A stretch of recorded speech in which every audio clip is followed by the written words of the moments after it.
Hi, this video is if you are a Jew hater. So it's very interesting. Why would somebody hate somebody that didn't do anything to them? Objectively speaking, the Jewish people are the most charitable people. They've brought proportionately more goodness to the world than any other group by, if you just did it proportionally, by 1,000%. But that's the very reason, because in life, all of us can be in one of three stages. Either we're feeling good about ourselves, and so we feel good about others, or we're feeling bad about ourselves. But there are two ways to feel bad about oneself. One is called depressed, the other is called repressed. A depressed person, as we were effectively, I have shame. I believe I should have done better. I'm angry at myself for not giving myself what I wanted or what I needed. This creates a depression. A person that's depressed basically, in a way, hates themselves, and that's why they lose the desire to give themselves their desire. The classic symptoms of depression: loss of appetite, loss of sexual desire, and including, God forbid, thoughts of killing oneself, which is ultimate hatred against oneself. But then there's another kind of depression, and it's called repression. And fundamentally, you do like yourself, but somebody else made you hate yourself. And now you have this kind of anger towards humanity. It also creates narcissism, because the person that shamed you, if you didn't believe it, it's not a problem. That's why anti-Semitism fundamentally won't change the Jewish people, because we have history that there are many people that are messed up, so we don't take it personal. But the point is that if a person has belief in the shame, so if you don't believe the person that's shaming you, you don't think it's true. So if I say, I don't know, you're a cockroach, you don't think you're a cockroach, it's not going to bother you. If I say you're a cockroach and you might think that you could be a cockroach, then it will bother you. I'm not a cockroach, I'm a human being. So the same thing is sometimes the people that shame us are actually even parents.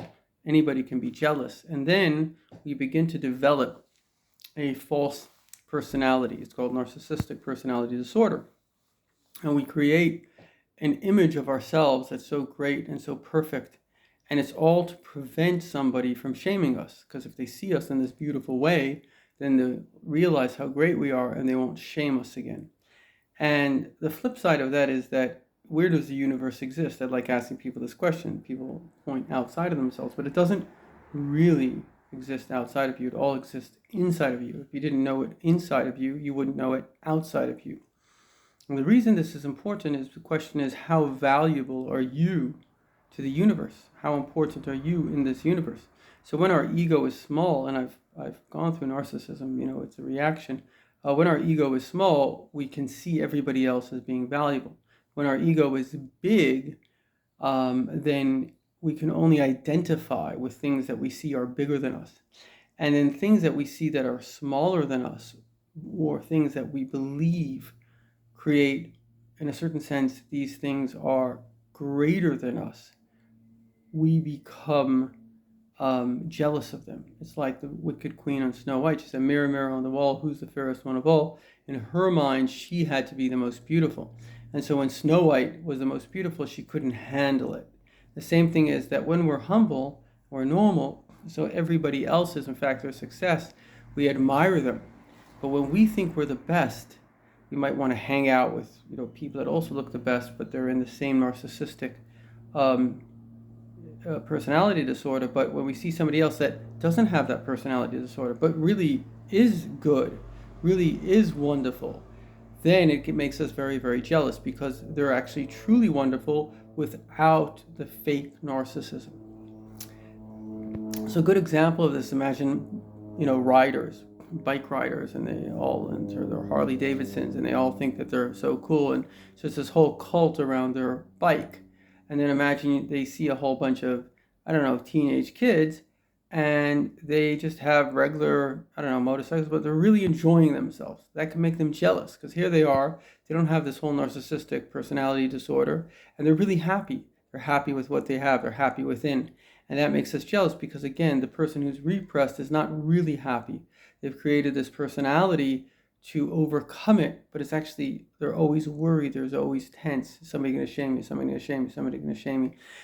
We all want to be happy. So really, anti-Semitism is jealousy of happiness. And that's why I'm going to put a link to my book. And this book really helped me. It's a collection of Jewish wisdom and Jewish mysticism. It's From Fear to Love, because that's our biggest issue, how to get out of fear and how to get into love. If you read the book, you'll find the tricks of the trade. And with God's help, you will be able to come out of narcissism. And to help you all, I just want to say I love you. We're all valuable.